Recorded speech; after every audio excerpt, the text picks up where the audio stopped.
Foi em estádios como esse, espalhados por vários países, que profissionais alagoanos, dentro e fora dos gramados, participaram de várias Copas do Mundo. São radialistas e jogadores de futebol que levaram bem mais longe o nome de Alagoas. O Página Aberta convida você para conhecer de perto a experiência de cada um deles.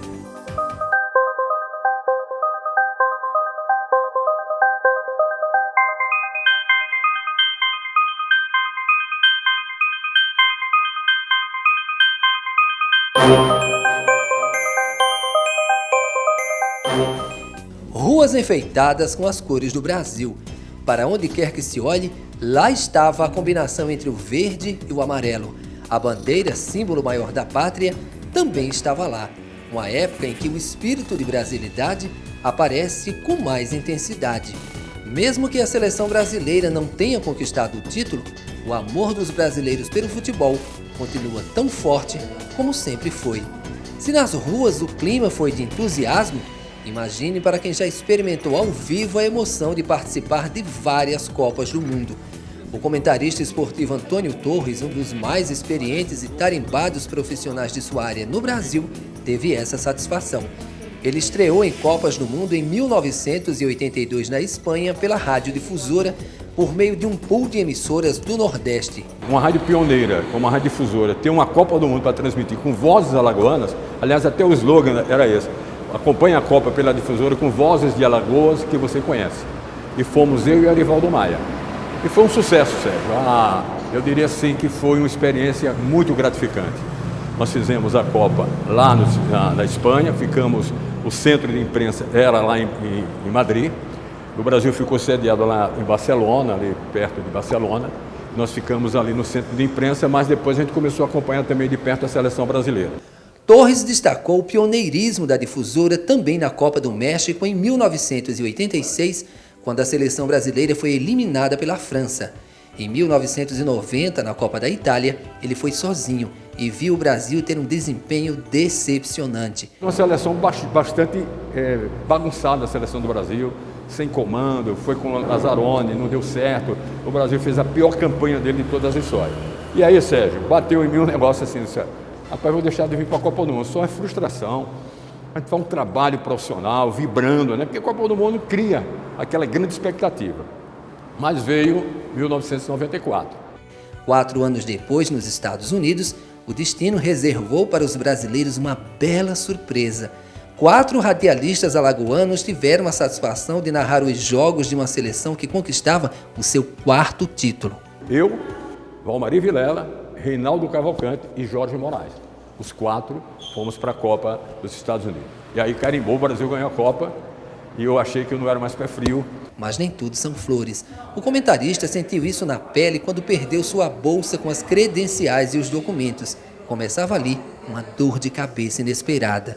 Uma senhora que morava em Houston, não em Dallas, ela viu a bolsa, tentou me entregar fora do avião, só que ela não me encontrou mais.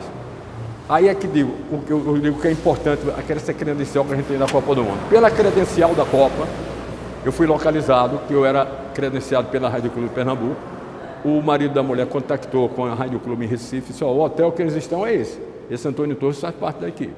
Eles devolveram a bolsinha, com dólares, com table check, com o meu passaporte. Foi a maior alegria. Foi exatamente na véspera do jogo Brasil e Holanda lá em Dallas. Na Alemanha, em 2006, foi a vez em que o maior número de radialistas esportivos alagoanos participou de um mundial com as presenças das rádios Difusora e Gazeta, dessa vez com os direitos de transmissão comprados. O ciclo de participação de cronistas de Alagoas em Copas terminou na África do Sul em 2010. Eu não fui para a Copa da África, mas a Rádio Pajuçara, que eu estava lá, eu articulei com a Rádio Liberdade, ela dividiu com a Liberdade os direitos de transmissão e foram fazer a Copa lá da África, César Pita e o Edson Moura. Arivaldo Maia, narrador esportivo com décadas de experiência, também participou de várias Copas, transmitindo inúmeras partidas da seleção brasileira. Para ele, a experiência de narrar gols do Brasil para os alagoanos é algo ímpar, difícil de explicar. O fato de estar junto dos maiores nomes da narração esportiva do país e do mundo é uma oportunidade única e uma sensação sem igual para um cronista de futebol. É indescritível, não dá para explicar. Só você tem que viver para saber o que é. Um jogo do Brasil, uma vitória do Brasil lá fora é espetacular, é fantástica. Eu tive a oportunidade de fazer isso várias vezes, o Brasil vencendo vários jogos, embora eu tenha, ao longo da minha carreira, com 4 Copas que eu transmiti, não tenha tido a felicidade do Brasil ser campeão. 1982 foi o primeiro ano em que uma emissora de rádio alagoana foi transmitir uma Copa do Mundo. O pioneirismo coube à radiodifusora, mas a desclassificação do Brasil foi um duro golpe para Arivaldo. Eu não estava dormindo, eu estou sonhando, eu estou beliscando aqui, não é possível que isso tenha acontecido. O Brasil com uma seleção fantástica, espetacular, perdeu, e a gente sente demais. Tanto que eu tinha várias viagens compradas para seguir, e cancelei tudo e vim embora. Joguei tudo no lixo, é terrível. É muito bom quando ganha, e é terrível quando perde. Ninguém tem ideia da logística complicada que é transmitir um jogo de Copa do Mundo.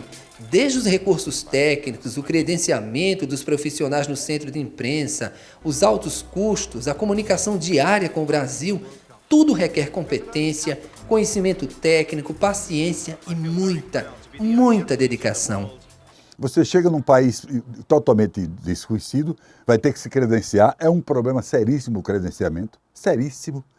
É uma batalha para você pegar a sua credencial, você chega lá com os direitos, vai lá e você passa por uma fiscalização, uma avaliação, que é uma coisa tremenda. Enquanto você não está com a credencial, você não descansa. E as dificuldades são imensas, né? É outra cultura, é outra alimentação, você não vai passar uma semana, vai passar mais de um mês, mas é uma coisa que marca a sua carreira definitivamente. Eu tenho uma parte considerável do mundo que eu conheci. Isso o rádio me deu, e a Copa do Mundo principalmente. No próximo bloco, você vai conhecer 3 jogadores de futebol alagoanos que se tornaram famosos defendendo a seleção brasileira em mundiais desde 1958 até os dias atuais.